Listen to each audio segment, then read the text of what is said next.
수도 있고 어떻게 보면 그게 이제 불치병으로 더 이상 고쳐질 수 없는 그런 병일 수도 있습니다. 여기서 병 5장 29절에 보면 이에 그 혈루 근원이 곧 마름에 병이 나온 줄을 몸에 깨달으니라 이렇게 되어 있거든요. 이 병은 헬라어로 징벌, 재앙, 고통과 같은 뜻을 내포하고 있습니다. 그러니까 이 여인이 이 질병이 걸린 것은 징벌을 받았다. 그러니까 재앙이나 고통이 함께 하였다라는 뜻입니다. 그런데 이 여인이 예수의 소문을 듣습니다. 이 소문을 듣고 예수님께 나오는 그런 대목입니다. 첫 번째는 이 여인은 말씀을 듣는 믿음이었습니다. 그러니까 많은 사람들이 예수님의 말씀을 들어요. 근데 그 말씀을 믿음으로 받은 거예요. 믿음으로 받아서 예수님께 나오는 결과를 초래합니다.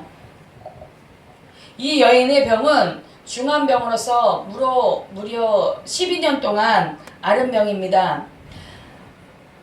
아까도 본문을 읽었을 것입니다. 그 결과 많은 의원에게도 보였고 이 병원 저 병원 다녀봤지만 효험이 없었습니다.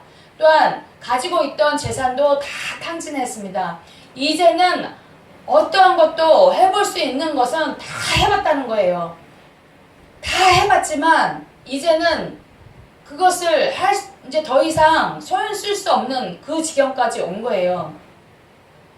이 하혈을 계속 하는 병은 그러니까 몸속에 있는 피들이 자꾸 빠져나가는 그 병이잖아요.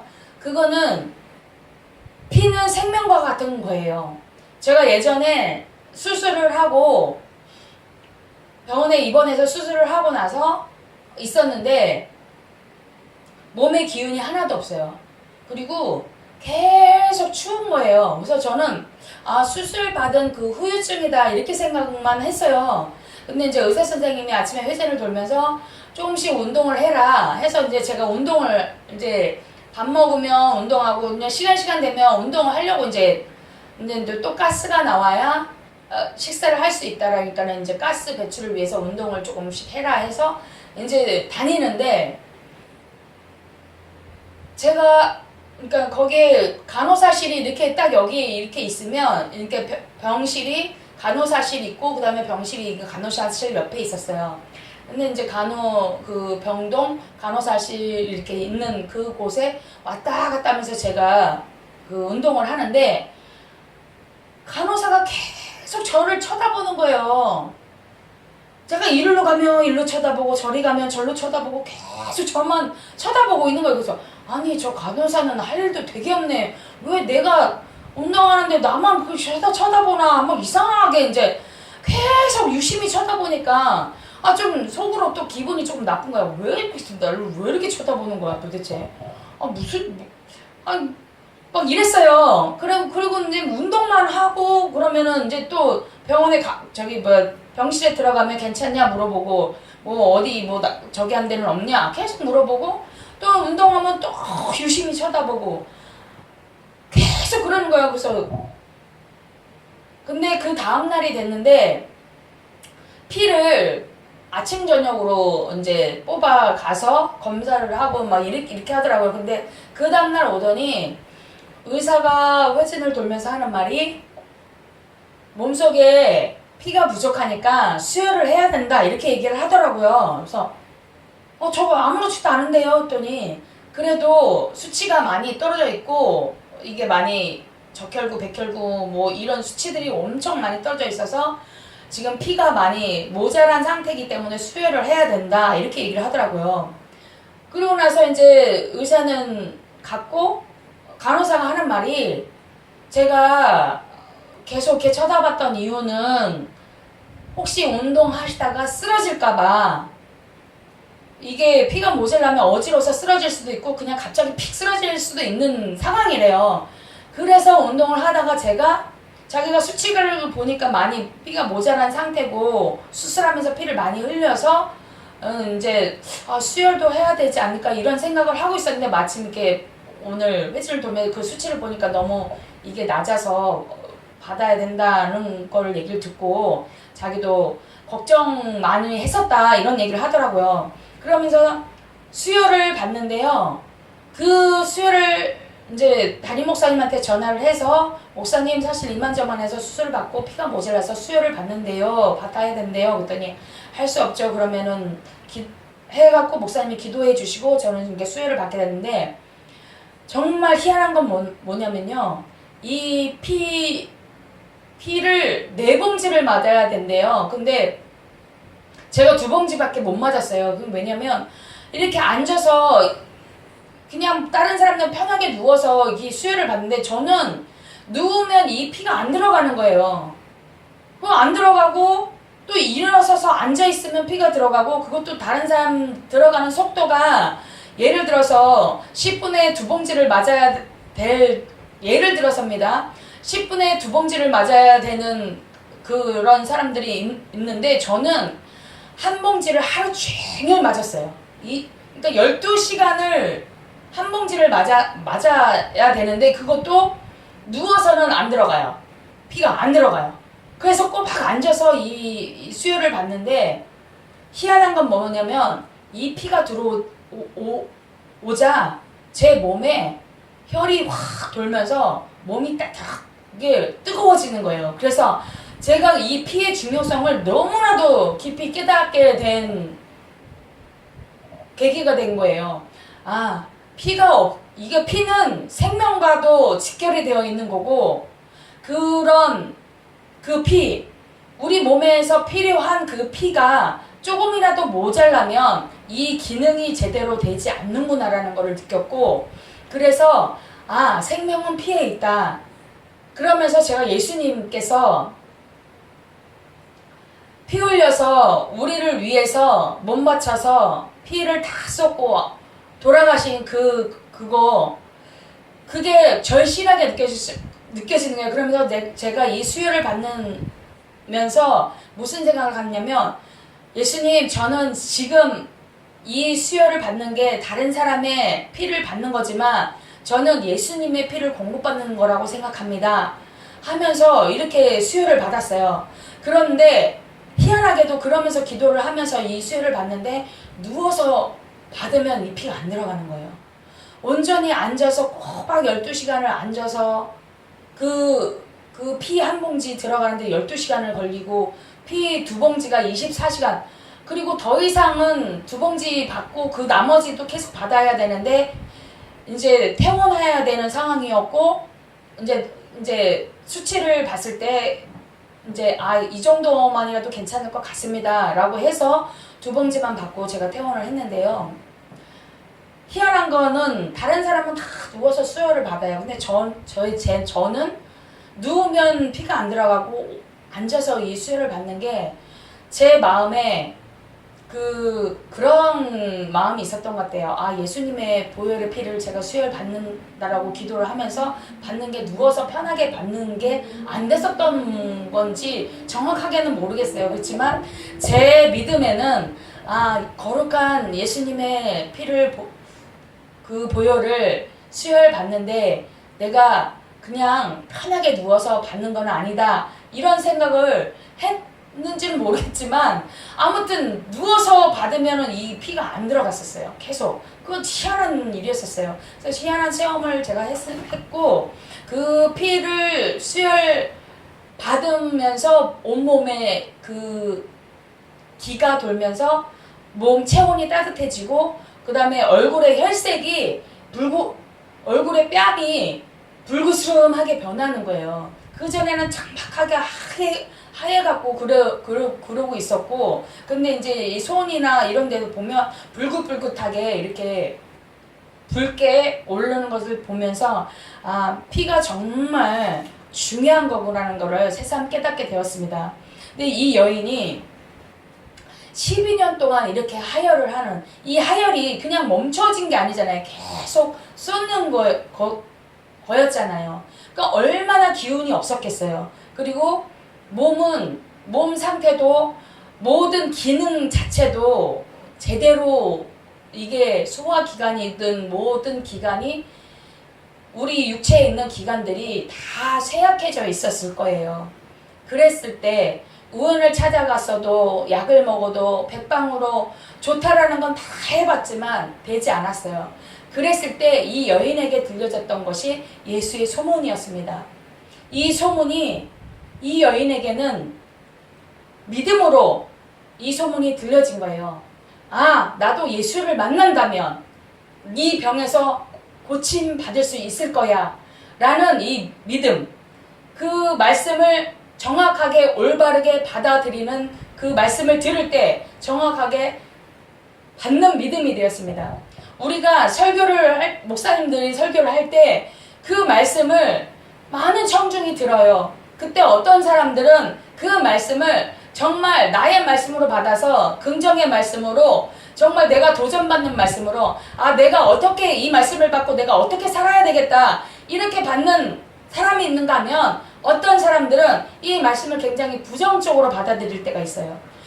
같은 말을 전해도 어떤 사람이 듣는 사람의 영의 상태에 따라서 그 말씀이 그 사람을 정말 좋은 방향으로 이끌어가는 말씀이 될 수도 있고요. 어떤 사람은 부정적인 말씀으로 해서 이 말씀이 결실을 맺지 못하는 그러한 땅에 하나님의 말씀이 떨어질 때 좋은 땅에는 30배, 60배, 100배의 결실을 맺는가 하면 어떤 땅은 결실을 맺지 못하고 그냥 사라지는 그런 말씀이 있더라고요. 씨 뿌리는 비유에 보면 좋은 땅, 마른 땅, 돌짝밭, 길가밭 이렇게 있듯이 내 심령이 내 영혼 상태가 어떻냐에 따라서 그 말씀은 100배의 결실을 맺을 수 있는 땅이 될 수도 있고요. 60배 맺는 땅이 될 수도 있고 30배 맺는 땅이 될 수도 있고 아니면 결실치 못한 땅이 될 수도 있다는 거예요. 근데 이 여인은 이 말씀을 정말 결실을 맺을 수 있는 그런 말씀으로 이 소문을 듣고 바로 정확하게 예수님이 어떤 사람이라는 것, 어떤 분이라는 건 인식한 거예요. 그래서 말씀을 듣는 믿음이 이 여인을 기적의 주인공으로 만드는 것입니다. 이 율법에는 이 하여라 하는 것은 하여라는 여인은 부정한 여인이라고 해서 많은 사람들 앞으로 나갈 수도 없는 거예요. 그렇지만 이 여인은 이 말씀을 들었습니다. 그래서 마음에 간직을 했어요. 로마서 10장 17절에 그러므로 믿음은 들음에서 나며 들음은 그리스도의 말씀으로 말미암느니라고 하였습니다. 믿음은 예수님의 말씀을 들을 때 믿음이 생깁니다. 이 말씀을 한 번 듣고 두 번 듣고 세 번 듣고 자꾸 하나님의 말씀을 들을 때 이 믿음이 자꾸 성장되어 가는 거예요. 이 혈류병 앓는 여인은 믿음을 갖게 된 것도 예수님의 소문을 들었던 거예요. 이 말씀을 예수님에 대한 소문을 들은 이 말씀을 들었기 때문에 이 여인이 믿음을 가질 수 있었던 것입니다. 그래서 이 여인이 예수님께로 나는 가야겠다 라는 믿음까지 가게 된 것입니다. 오늘날도 마찬가지입니다. 예수 그리스도는 어제나 오늘이나 동일하다고 히브리서에서는 말합니다. 그러므로 예수님의 말씀, 이 복음을 자주 듣고 주일날만 듣는 것이 아니라 평소에도 하나님의 말씀을 보고 듣고 하는 것을 생활화해야 하는 것입니다. 그러면서 그것을 그냥 듣는 것으로만 그치는 것이 아니라 나의 믿음으로까지 끌고 와야 된다는 것입니다. 하나님의 말씀을 자꾸 듣고 또 믿는 믿음까지 끌고 와야 성령 충만함을 받아서 그 말씀 안에 성령이 일하시게끔 할 수 있는 그런 믿음에까지 성장되어야 된다는 것입니다. 세상에는 많은 소문들이 있습니다. 우리들의 발걸음과 길을 잡는 크고 작은 소문들이 있습니다. 이런 소문을 듣는 것이 아니라 예수의 소문, 예수의 말씀을 듣는 그런 또 이렇게 하나님의 말씀을 들을 때 이런 일들이 있었대. 자기가 체험한 것들을 나눌 수 있는 그러한 믿음이 되시기를 예수님의 이름으로 축복합니다. 두 번째는 이 여인은 행동하는 믿음을 가졌습니다. 이 여인의 믿음은 예수의 소문을 듣고 그 말씀에 귀를 기울임으로써 그에게 믿음이 생겼으며 그 믿음이 긍정적인 생각으로 바꾸어 놓았습니다. 이 여인의 믿음은 생각에 머물지 않고 적극적으로 행동하는 믿음으로 성장한 것입니다. 우리가 말씀을 아무리 듣고 믿음이 생겼다고 해도 그냥 그만 듣고만 많은 것으로 그친다 그러면 역사는 일어나지 않는 것입니다. 믿음은 들으면 하나님의 말씀으로 말미암다고 했어요. 말씀을 들어서 믿음이 생겼어요. 그러면 그 생긴 믿음을 가지고만 그냥 가만히 있는다고 해서 그 믿음이 기적을 일으키지는 않아요. 그 믿음이 생겼다라면 그 믿음을 옮기는 그 행동으로 옮겨야만이 그 믿음이 결실을 맺는 것입니다. 이 여인이 어떻게 했어요? 많은 사람들이 용신에서 예수님 있는 데까지 가기란 너무 힘든 것입니다. 또 이 피를 흘리는 그런 병이 있는 유출병이 있는 그 여인이 그 예수님 앞으로 나가가서 이 여인의 한 행동이 무엇입니까? 예수의 옷깃을 만졌다고 했어요. 유대법에는 이 옷깃에다가 술을 만들어서 매요. 그 옷깃을 만질 수 있는 사람은 가족 외에는 만질 수가 없는 거예요. 가족 외에는 만질 수가 없는데 이 여인이 예수님의 내가 그 옷자락만 만져도 내가 내 병이 낫겠다 라는 믿음, 이 행동하는 믿음을 보였기 때문에 예수님의 옷깃을 잡았어요. 그랬을 때 이 여인도 느꼈고 예수님도 느꼈습니다.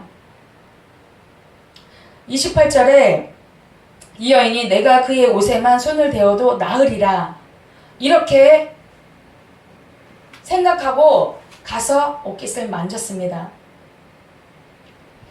그 옷깃을 만졌다는 것은 그 믿음이 생각에만 머물지 않고 행동으로 옮겨졌다는 것입니다. 만약에 이게 걸린다 그러면 이 여인은 많은 사람들한테 책망받고 또 어쩌면 죽을 수도 있는 상황이에요. 내가 죽으면 죽으리라 해서 에스더가 나아갔던 것처럼 이 여인 또한 지금 이 상황에서 내가 어쨌든 나는 죽을 수밖에 없는 사람이야. 그러나 이왕이면 예수님을 그 옷에만 만져도 내가 나을 수 있을 것 같아. 그 믿음이 그 여인을 행동으로 옮기게 했던 것입니다. 예수님은 이 여인의 이러한 행동을 책망하려고 하신 게 아니라 누가 내 옷을 만졌느냐 라고 했을 때 제자들은 예수님 여기에 이렇게 사람들이 너무나도 많아요. 그냥 지나가다가 스칠 수도 있고요. 이렇게 많은 사람들 누가 만졌는지 알 수가 없습니다. 아니다. 누가 내 옷에서 내게서 능력이 나갔다. 예수님은 단호하게 얘기하십니다. 그것이 뭐냐면 예수님이 그 여인을 찾아서 책망하려고 했던 것이 아니에요. 그 여인의 믿음을 칭찬하시기 위해서 많은 사람들 앞에서 이 여인에 대해서 이 여인이 했던 행동을 통해서 이 여인처럼 믿음이 있는 자는 이렇게 해서라도 그 행동을 보여라 라는 것을 말씀하기 위해서 예수님은 그렇게 말씀하실 것입니다. 야고보서에서도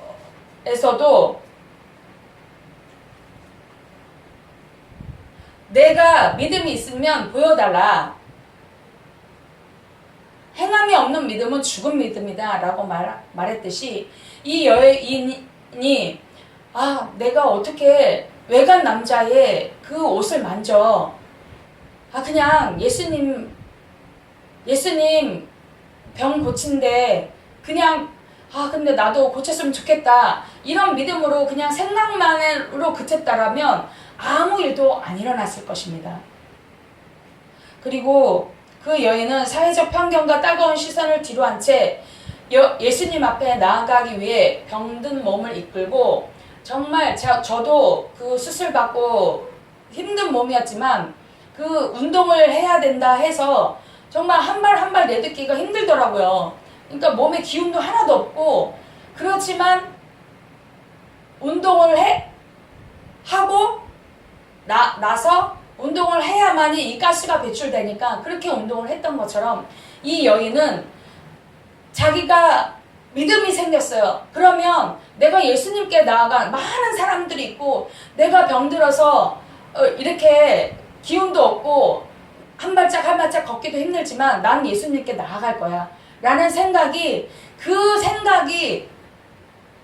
그 믿음이 이 여인의 생각을 지배했던 것입니다. 그래서 몸으로 옮겨졌고, 우리가 어떤 생각을 하면 내가 오늘 맛있는 걸 먹어야지, 저걸 만들어서 먹어야지, 예를 들어 부침개를 만들어서 먹어야지, 그런데 먹고 싶다라는 생각이 들었어요. 그러면 그 생각에서 먹었으면 좋겠다, 그냥 그러고 마는 것도 있겠지만 행동으로 옮기잖아요. 그 재료를 사다가 반죽을 해서 부쳐서 먹으면, 그러면 먹으면서 행복하잖아요. 내가 오늘 이거 먹고 싶었는데 이걸 만들어서 먹으니까 너무 좋다. 이렇게 오늘 점심에 목사님이 고기가 먹고 싶다고 하셨는데 그 먹고 싶어 하시는 고기를 해서 드리니까 너무 행복해 했던 것처럼, 그걸 생각만 하고 그냥 사다 드려야지 생각만 했으면 오늘 이렇게 해서 사다가 구워서 드리는 그런 수고로움, 그런 것들 다 하고 했어도 목사님께서 맛있게 드시니까 저 또한 너무 행복했던 것처럼, 이 여인이 그 몸을 이끌고 예수님께 나아가서 그 옷깃을 만졌을 때 예수님께서는 그 여인의 믿음을 보시고 그 여인을 찾게 되는 것입니다. 오늘 우리 그리스도인에게도 이 혈류병 여인에게 여인의 이 믿음이 생각에 머물지 않고 하나님의 말씀을 행동으로 옮기는 그런 실천하는 믿음이 필요합니다. 이 여인이 행동하는 믿음을 가지고 예수님 앞에 나아가서 옷자락을 만지는 순간 혈류 근원이 말랐다고 하였습니다. 그것은 병의 근원이 완전히 치료받은 것을 말합니다. 그냥 잠깐 그 피가 잠시 멈춘 게 아니라 완전히 그 병의 근원, 어떤 병인지는 어떻게 해서 이 병이 생겼는지는 모르지만 그 병의 원인, 그 병의 결과로 인해서 그 원인이 되었던 그것을 완전히 치료하는 혈류 근원이 말라졌다고 그랬어요. 피가 계속 나오는 그 근원이 완전히 말라졌다는 것은 더 이상 이제는 이 여인이 이 피 흘리는 그 병으로 고통받지 않는다는 것입니다. 11년 동안 고통 속에 살았던 삶이 완전히 끝나버린 것입니다. 그 고통이 끝난 것입니다. 새로운 삶을 살아갈 수 있는 그러한 희망이 생긴 것입니다. 행동하는 믿음은 기적을 만드는 것입니다. 그래서 이 믿음이 이 여인을 치료한 것입니다. 세 번째는 절대적인 믿음이었습니다. 본문을 자세히 들여다보면 사람들 사이에서 예수님은 자신의 몸에 손을 댄 사람을 알고 있었습니다. 많은 사람들이 있었지만 예수님의 몸에 그 옷깃에 손을 댄 사람이 누구인지라는 것을 예수님은 알고 계셨습니다. 그래서 예수님이 몸에서 능력이 그것은 예수님의 몸에서 능력이 나갔기 때문입니다. 그래서 제자들에게 물었습니다. 누가 내 옷에 손을 대었느냐 했을 때 제자들이 이렇게 많은 사람들이 에워싸고 밀어서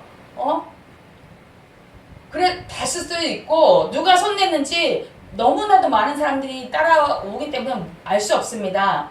그랬을 때 예수님께서 분명히 내 옷에 손댄 자가 있다라고 예수님께서는 주위를 둘러보셨습니다. 그랬을 때 여인은 주님 앞에 나아가서 사실대로 말씀을 합니다. 그 광경들을 많은 사람들이 보았을 거예요. 때로는 교회에서도 목사님 말씀 듣는 가운데 치료받은 사람이 많은 사람들 앞에 목사님 저 간증하겠습니다 해서 목사님 제가 이렇게 관절병에 무릎이 아팠었는데 목사님 말씀을 듣는 순간 제가 믿음이 생겼는데 그 믿음 때문에 제가 이 관절병이 지금 나왔어요. 하나도 안 아파요. 이러면서 간증하는 사람들 여러 명을 보았습니다. 이 여인도 예수님 앞으로 나옵니다. 나와서 사실대로 간증을 합니다. 예수님 제가 사실은 이래서 12회를 혈류증으로 앓고 있었는데 저는 예수님의 옷가에만 손 대어도 나을 거라는 걸 믿고 있어서 예수님의 그 옷을 제가 만졌습니다. 그러자 저의 병이 고침을 받았습니다. 라고 예수님 앞에 당당히 얘기를 합니다. 그랬을 때 예수님께서는 아까도 제가 말씀하셨듯이 이 옷깃을 만질 수 있는 사람은 가족 외에는 만질 수 없어요. 근데 예수님의 그 말씀을 보세요. 놀라운 말씀입니다. 따라 내 믿음이 너를 구원하였느니라. 평안히 가라. 내 병에서 건강할지어다. 이렇게 말씀하고 계십니다. 예수님께서는 이 혈류 여인을 그 자리에서 가족으로 받아들입니다. 하나님의 자녀로 인정을 하고 선포를 하시는 것입니다. 따라 내 믿음이 너를 구원하였다. 우리 또한 예수님 그리스도를 영접함으로 인해서 하나님의 자녀가 되는 권세를 주셨듯이 이 여인의 믿음을 예수님께서는 크게 칭찬을 하며 따라 라고 너는 하나님의 자녀야 라고 선포해 주십니다. 그러면서 그 여인의 고백, 그 많은 사람한테 나올 수가 없어요. 잘못하면 죽을 수도 있는 그런 것을 이 여인은 당당하게 담대히 주님 앞에 섭니다. 그냥 모른 채 할 수도 있어요. 이 여인이 그냥 모른 채 하고 자기 병만 고침받고 갈 수도 있어요. 그러나 이 여인이 주님 앞에 바로 서는 순간 예수님께서는 그 여인을 칭찬을 하십니다. 그러면서 이 여인은 육신의 병만 구원받은 것이 아니라 영혼의 구원까지 하나님의 자녀가 되었다라는 예수님의 그 많은 군중들 앞에서 예수님의 하나님의 자녀가 됐다라는 것을 선포하시는 것입니다. 그래서 이 여인은 육신의 병만 고친 것이 아니라 영혼의 정말 하나님의 자녀가 되는 권세, 영생을 얻을 수 있는 그러한 특권까지도 소유한 여인이 기적의 주인공이 된 것입니다. 우리가 가만히 생각해보면 이 여인은 벼랑 끝에 몰린 사람입니다. 12년 동안 큰 병을 앓았으니 몸은 쇠약할 대로 쇠약했고 또한 이 본문에서 말씀하셨듯이 많은 재물도 다 탕진을 했고 이제는 더 이상 손 쓸 수도 없고 어떻게 할 수도 없는 그런 상황에서 마지노선에 진짜 벼랑 끝에 진짜 내가 아니면 누가 이렇게 조금만 건드려도 이 끝에 떨어질 수밖에 없는 그런 상황이에요. 죽을 수밖에 없는 상황. 어떻게 할 수도 내가 아무리 몸부림쳐도 더 이상 할 수 없는 그런 때에 예수님의 소문을 들었습니다. 그 소문이 그 여인의 마음에 정말 기쁨이 환호가 터져났습니다. 이 기쁨은 정말 맛본 자 외에는 알 수가 없어요. 예수님, 이분이 있었지. 그래, 내가 이분이 많은 사람들 고쳤대. 그래, 그 사람만 고쳤대. 과거가 아닌, 나를 또 고칠 수 있어. 이분을 만나면 고칠 수 있어. 지금 현재.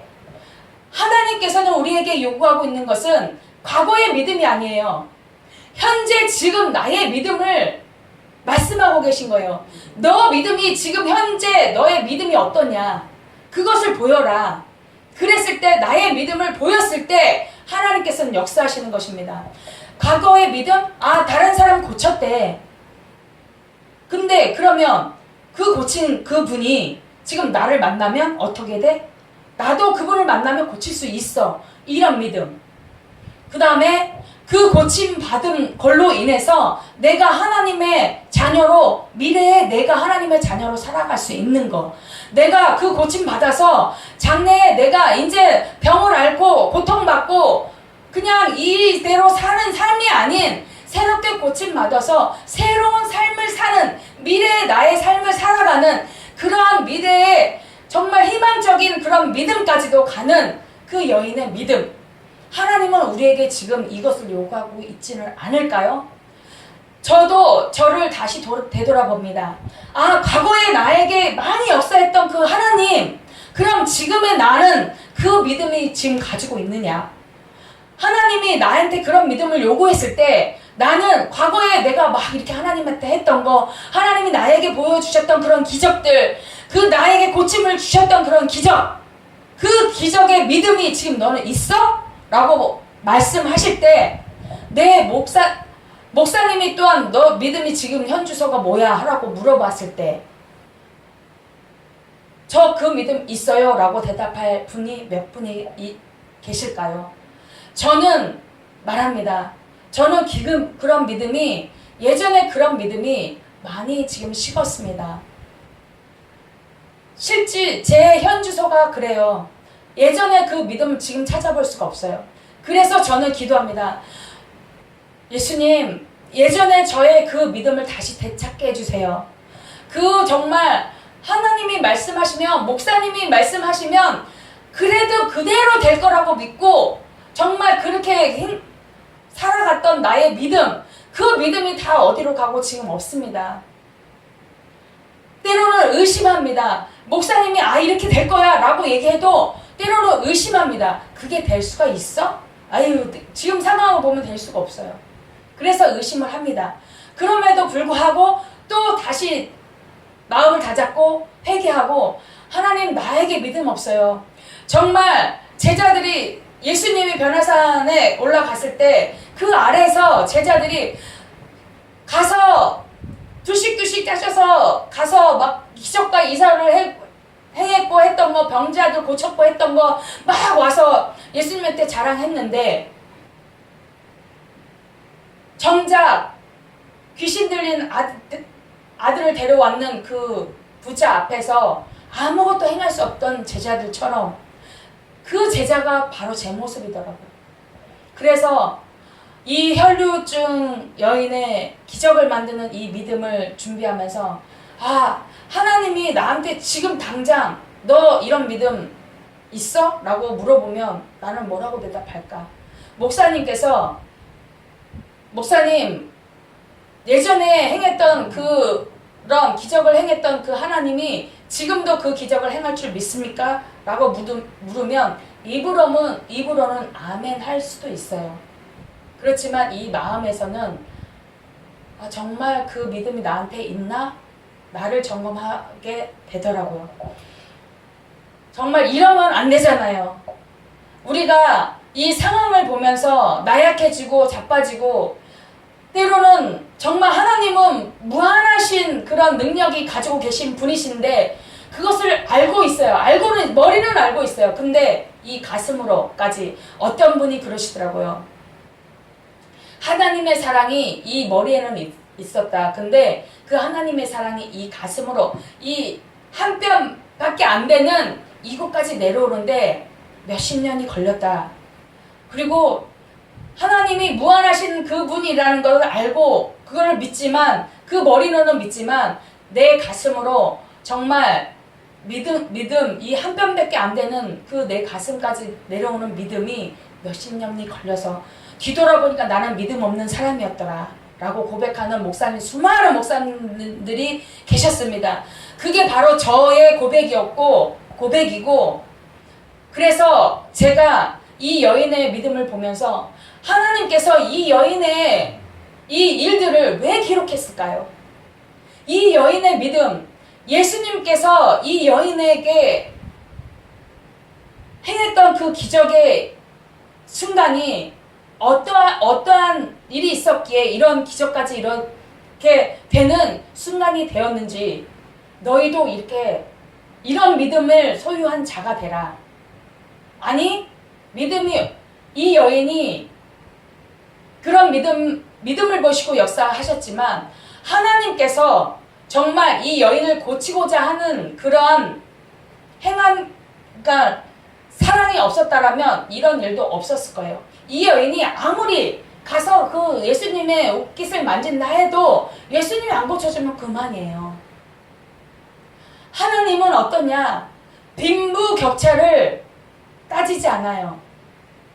하나님의 사랑은 어떠한 사람이라든지 오면 예수님을 정말 믿고 의지하고 그것을 믿는 자들에게는 어떠한 사람이라도 상관없이 그것을 고쳐주실 수 있고 또 무한한 능력을 주실 수 있고 또 필요하다면 재물까지도 줄 수 있는 분이라는 것을 믿으라는 것입니다. 믿음이 없이는 하나님을 기쁘시게 못한다. 오늘 목사님 말씀하셨어요. 정말 하나님을 기쁘시게 하는 그런 믿음이 우리에게 있습니까? 라고 물어봤을 때 저 없어요. 그래서 죄송해요 라고 했을 때 하나님이 제 안에서 뭐라고 말씀하시냐면 괜찮아, 이런 고백하는 것도 믿음이 있는 거야 라고 말씀하시더라고요.